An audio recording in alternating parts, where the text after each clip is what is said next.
2020년 성탄절 아침입니다. 메리 크리스마스. 즐거운 성탄 예수님의 오심을 마음껏 기념하는 오늘이 되시기를 바랍니다. 코로나19로 많은 모임은 갖지도 못하고 서로 소수의 모임으로 또 이렇게 비대면으로 카메라를 통해서 인터넷을 통해서 온라인에서 만나는 우리들이기는 하지만 그러나 여전히 이 어두운 가운데서도 코로나19로 위기를 맞고 있는 이 시절에서도 예수님은 우리에게 오셔서 우리에게 삶의 희망과 기쁨으로 오십니다. 오늘 사실 성탄절 예배도 드리고 서로 함께 식사도 나누면서 선물도 나누면서 성탄의 기쁨을 나누어야 할 텐데 그러지를 못하고 이렇게 조촐하게 하나님의 말씀을 오늘 아침에 함께 나눔으로써 성탄의 기쁨을 우리 함께 누리기를 간절히 바랍니다.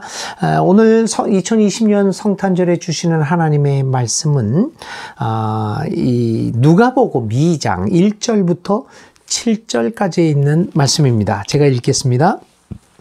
그때 아우구스투 황제가 칙령을 내려 온 세계가 호족 등록을 하게 되었는데 이 첫 번째 호족 등록은 구레뇨가 시리아의 총독으로 있을 때에 시행한 것이다. 모든 사람이 호족 등록을 하러 저마다 자기 고향으로 갔다. 요셉은 다윗 가문의 자손이므로 갈릴리의 나사렛 동네에서 유대에 있는 베들레헴이라는 다윗의 동네로 자기의 약혼자인 마리아와 함께 등록하러 올라갔다. 그때 마리아는 임신 중이었는데 그들이 거기에 머물러 있는 동안에 마리아가 해산할 날이 되었다. 마리아가 첫 아들을 낳아서 포대기에 싸서 구유에 눕혀 두었다. 여관에는 그들이 들어갈 방이 없었기 때문이다. 아멘. 우리 함께 기도하겠습니다. 하나님, 2020년 암울하고 또 위태로운 가운데 주님의 태어나심을 기념하고 축하합니다. 하나님, 우리들과 함께 해주시는 예수님을 우리의 주위에서 발견할 수 있도록 우리의 눈을 열어주시고 오늘도 주시는 말씀을 통하여 2020년 성탄이 주는 메시지를 발견하고 들을 수 있는 귀한 시간 되게 하여 주옵소서. 예수님의 이름으로 기도드립니다. 아멘. 네, 오늘은 성탄절이기에 또 이렇게 오늘 촬영을 하면서도 이렇게 성탄 트리도 하나 만들어 놓았습니다. 인형도 만들어 놓고 크리스마스 꽃도 가져다 놓았습니다. 이제 점점 동영상을 만드는 것도 조금씩 뭐 이렇게 배워나가고 이렇게 좀 실력이 좀 나아지는 것 같지 않습니까? 네. 점점 더 나아질 것을 기대하고 있습니다. 코로나19로 온 사회가 얼어붙은 2020년의 마지막 달, 12월 3일이었습니다. 재건축을 앞둔 서울에서 가장 잘 사는 지역 중에 하나인 서초구 방배동의 한 빌라에서, 한 다세대 주택에서 60대 여성 김 씨가 죽은 채로 발견이 됩니다. 이 죽음은 거리를 전전하는 한 지적 장애인과 우연히 만나서 대화를 나눈 사회복지사를 통해 뒤늦게 알려졌습니다. 이 재건축을 앞둔 다세대 주택에서 쓸쓸하게 죽어간 60대 한 여인과 이 지적 장애인은 모자지간이었습니다. 이 김 씨가 죽은 지는 약 5개월쯤 전이었다고 합니다. 그리고 이 어머니가 죽자 이 죽음이라고 하는 사실을 제대로 깨닫지 못한 이 지적 장애인은 집에서 나와서 5개월 동안 노숙인으로 전전하게 되었던 것입니다. 이 사건은 2014년 송파구도 마찬가지로 제일 잘 사는 지역 중에 하나죠. 송파구 세 모녀 사망 사건, 그리고 2019년 관악구 탈북 모자 사건과 유사한 취약 계층 사망 사건입니다. 그런데 이번 달에 발생한 이 사망 사건은 특히 서울의 대표적 부촌인 서초구에서 발생했다는 것이 더욱 우리의 관심을 끕니다. 서초구 방배동에서 그 부자 동네에서 쓸쓸히 죽어간 어머니, 그리고 그 어머니의 사망 이후 집에서 나온 노숙자가 된 지적 장애인, 그 아들을 사회복지사가 우연히 발견할 때까지 이 모자의 비극은 아무도 몰랐습니다. 장애자 이 아들에게 관심을 보이고 대화를 나누면서 이 사건을 드러나게 했던 이 사회복지사는 이렇게 말했다고 신문들이 보도합니다. 이들 모자에게 조금만 더 관심을 가졌다면 이런 비극이 발생하기 전에 뭔가 해줄 수 있었을 텐데 라고 하는 아쉬운 말을 남겼다고 합니다. 이 지나가는 2020년은 코로나19 바이러스로 시작해서 코로나19 바이러스로 끝나는 한 해입니다. 금년 한 해가 어떻게 갔는지 그저 우리 처음부터 끝까지 코로나에 대한 이야기로 시작하고 끝마치고 있습니다. 올해 최대의 화두는 누가 뭐래도 코로나19였습니다. 우리는 코로나19 시대, 이 금년도에 들어와서 코로나를 언급할 때 우리의 머릿속에 떠오르는 몇 가지 단어들이 있습니다. 첫째는 팬데믹이라고 하는 단어입니다. 코로나19는 진정한 의미에서 팬데믹이었다. 단순히 전 세계적으로 전염병이 발생했다는 것을 넘어서 인간의 모든 삶의 영역에 영향을 미쳤다는 의미에서 팬데믹이라는 단어를 사용하게 됩니다. 코로나는 우리의 삶 구석구석까지 치밀하게 침투해 들어왔습니다. 우리는 코로나19를 극복하는 포스트 코로나, 이 극복하는 문제를 떠나서 이제는 코로나19와 함께 with 코로나 시대, 함께 살아가는 시대, 이 팬데믹 시대를 맞이했다라고 하는 것입니다. 두 번째 단어는 우리의 관심을 끌었던 단어는 거리두기였습니다. 거리두기는 결과적으로는 대면이다 혹은 비대면이다 라고 하는 상황을 초래했습니다. 그래서 컨택트다, 언택트다. 코로나19 감염 사태는 그래서 우리가 가까운 것보다는 거리두기 하는 것이 우리의 삶의 건강에 유리하다. 이런 생각들을 갖게 만들었습니다. 그래서 대면과 접촉, 컨택트, 비내면과 비접촉, 언컨택트, 그걸 뛰어넘어서 온라인으로 대면하고 접촉하는 온택트라는 말까지 등장하게 되었습니다. 이 사회적 거리두기는 이미 우리에게 익숙한 단어가 되었습니다. 세 번째 단어는 새로운 정상, New Normal이라고 하는 단어입니다. 지금까지 인류가 이것이 정상이다라고 생각했던 이 기준들이 새로운 기준으로 바뀌어져 가는 것, 그걸 New Normal, 새로운 정상 기준이다, 이런 단어를 썼습니다. 그래서 지금까지 우리가 정상적이다, 노멀하다라고 생각했던 것들이 이제는 낯선 것이 되었고 위험한 것이 되기조차까지 했습니다. 따라서 이제는 새로운 정상, 뉴 노멀이 무엇인가를 고민하게 만들었습니다. 네 번째는 에콜로지, 생태라고 하는 단어입니다. 이 코로나19가 발생하게 된 것이 기후위기, 그러니까 생태를 파괴한 인간들의 탐욕스러운 삶의 모습 때문에 되었다.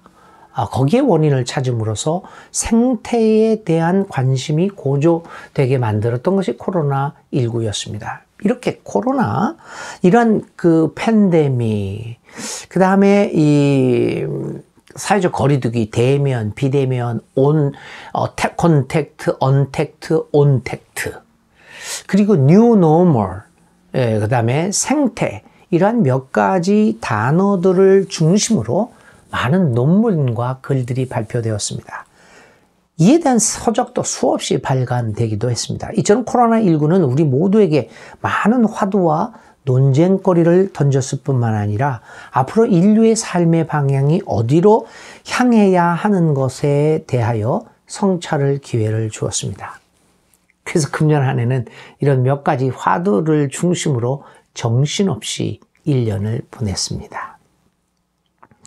기독교인들도 코로나19 후의 시대 혹은 코로나와 함께 가는 시대를 논의하면서 교회, 신앙, 그리고 목회 방향, 예배는 무엇인가에 대하여 열띤 토론을 하면서 한 해를 보내고 있습니다. 이렇게 우리는 코로나19를 맞이하면서 많은 이야기를 나누었습니다. 그런데 그런 가운데 진정으로 이 코로나19가 주는 한 중요한 우리가 잊고 있던 화두가 하나 있습니다. 그것은 가난의 문제입니다.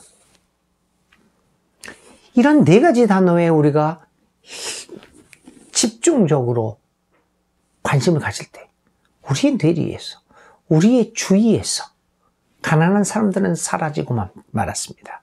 가난이라는 화두는 코로나19를 논하게 될 때 자주 등장하지 않는 화두가 되었습니다. 코로나19가 시작되었을 즈음에 바이러스는 사람을 차별하지 않는다라는 말을 하곤 했습니다. 누구든지 바이러스에 감염될 수 있다는 의미였습니다. 바이러스는 빈부를 가리지 않고 누구에게나 침투한다는 의미로 그런 말들을 주고받았습니다. 그러나 여러분, 현실은 그렇지 않음을 분명하게 보여주었습니다. 코로나 바이러스는 빈부를 차별하지 않는 것이 아니라 빈부를 극명하게 차별하고 있다는 것을 보여주었습니다. 코로나19는 가난한 사람들에게 더욱 극렬한 모습으로 나타났습니다. 자가격리의 경우를 봅시다. 자가격리의 경우에도 가난한 사람들은 격리 공간을 확보할 수가 없었습니다. 매스미디어들은 자가격리에 들어간 유명 인사들, 소위 셀럽이라고 하는 사람들이 어떻게 자가격리 기간 동안을 보내고 있는가라고 하는 것을 흥미거리로 찍어서 방송에 내보내곤 했습니다. 그러나 그런 셀럽들, 부유한 사람들 말고 집 한 칸 없고 방 한 칸에서 여러 명이 함께 살아가야 하는 가난한 사람들, 그 사람들은 자가격리조차 화려한 그들에게는 사치스러운 일이었습니다. 자가격리에도 분명한 빈부의 차이가 있었고 우리는 그 사실을 직시할 수 있었습니다. 경제적인 면에서도 그랬습니다. 코로나19는 영세 자영업자를 비롯한 소액의 자본으로 근근히 영업을 이어가고 있던 사람들에게는 치명적이었습니다. 반면 오히려 코로나19로 하여금 인하여 자신의 사업을 확장한 기업들도, 부자 기업들도 많이 있었습니다. 미국과 같은 부자 나라에서도 코로나19는 가난한 사람과 부유한 사람을 극명하게 차별했습니다. 세계 최고의 확진자와 감염자 수를 보이고 있는 미국의 상황을 들여다보면 금방 알 수 있습니다. 코로나19에 감염되어 그리고 또 제대로 치료받지 못하고 죽어가는 사람들은 대부분 가난한 사람들이었습니다. 그럼에도 불구하고 우리는 코로나19가 분명하게 보여주고 있는 가난의 문제에 대해서는 큰 관심을 보여주지 않습니다. 대한민국에서 가장 부유한 지역인 서초구 방배동에서 발생한 지적 장애인 아들의 어머니 사망 사건은 이 같은 세태의 잔인한 모습을 우리에게 보여주고 있습니다. 우리는 주위에 분명하게 존재하고 있는 가난을 망각하고 있습니다. 아니, 화려함 속에서 우리 눈에 가난이 보이지 않는지도 모릅니다. 우리는 화려함으로 회칠한 가난을 접하고 있는지도 모릅니다. 과연 오늘의 대한민국에서 가난은 사라졌습니까? 오늘 구유에서 태어나신 예수님의 모습은 다시금 우리로 하여금 가난의 문제를 생각하게 만들고 있습니다. 이런 이야기를 합니다.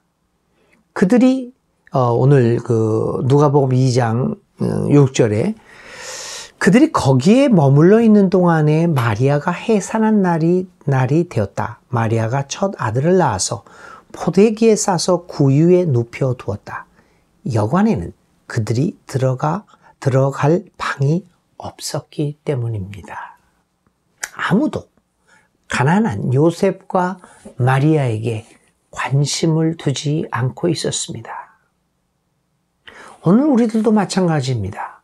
예수 믿는 사람도 또 그렇지 않은 사람도 물론 오늘 코로나19 때문에 본의 아니게 뜻하지 않게 원하지는 않았지만 조용한 화려함 없는 이러한 성탄을 정말 오랜만에 아니 처음으로 보내고 있는 것 같습니다.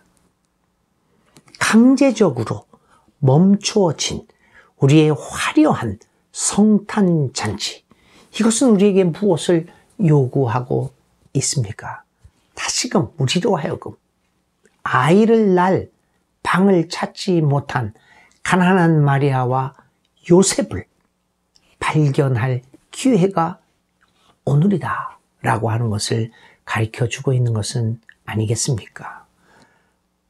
있을 곳이 없을 만큼 가난했던, 그래서 어쩌면 아이를 낳다가 죽을 수도 있는 위험에 처해 있던 가난한 요셉과 마리아. 그 마리아를 이 강제적으로 멈추어진, 화려함이 멈추어진 이 성탄절에 다시금 우리의 머릿속에 떠오르면서 우리 주위에 있는 가난한 사람들의 모습들을 생각해 보았으면 좋겠습니다. 우리의 삶이 오늘 예수님의 탄생의 의미를 되새기며 예수님의 탄생일을 가난의 문제들을 돌아볼 수 있는 기회로 삼았으면 좋겠습니다. 방배동 지적장애인과 그의 어머니의 사망 사건, 그리고 코로나19가 수면 위로 떠오르게 만든 가난과 이 무관심의 사회는 말구유에 태어나신 가난한 예수의 탄생을 보지 못하게 합니다. 가난을 망각하고 있는 우리들을 향하여 말구유의 가난한 예수의 탄생은 주위의 화려함으로 가려져 있는 가난한 사람들을 사랑의 눈으로 발견하게 만듭니다. 저는 이렇게 지금까지 살아오면서 이번 성탄절처럼 이렇게 조용하고 화려함 없이 들뜨지 않고 보낸 거는 제 생전 처음입니다. 아마 여러분들도 그러지 않았을까요?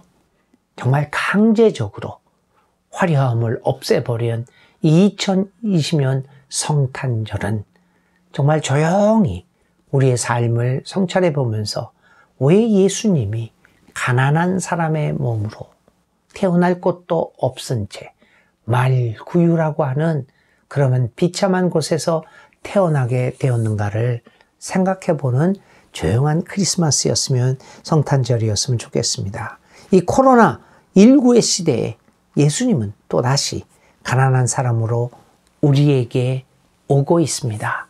가난한 사람으로 오는 이 예수님을 정말 조용한 마음으로 맞이하고 우리의 삶에 한번 그 탄생의 의미를 조용히 생각해보는 뜻깊은 성탄절이 될 수 있기를 간절히 바랍니다.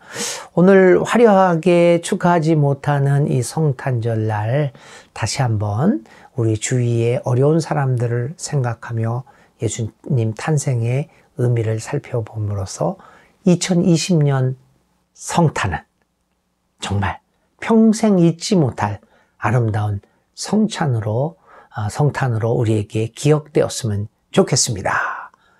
즐거운 성탄, 정말 이제 화려함이 없어진 진정한 의미의 즐거운 성탄을 맞이하는 사랑하는 형제자매 여러분 되시기를 간절히 기도드립니다. 즐거운 성탄 오늘 조용하게 가족들과 아주 행복하게 즐겁게 보내시기를 바랍니다. 하나님의 은혜와 예수님의 탄생이 여러분들의 생애를 풍요롭게 해주시기를 바랍니다. 메리 크리스마스!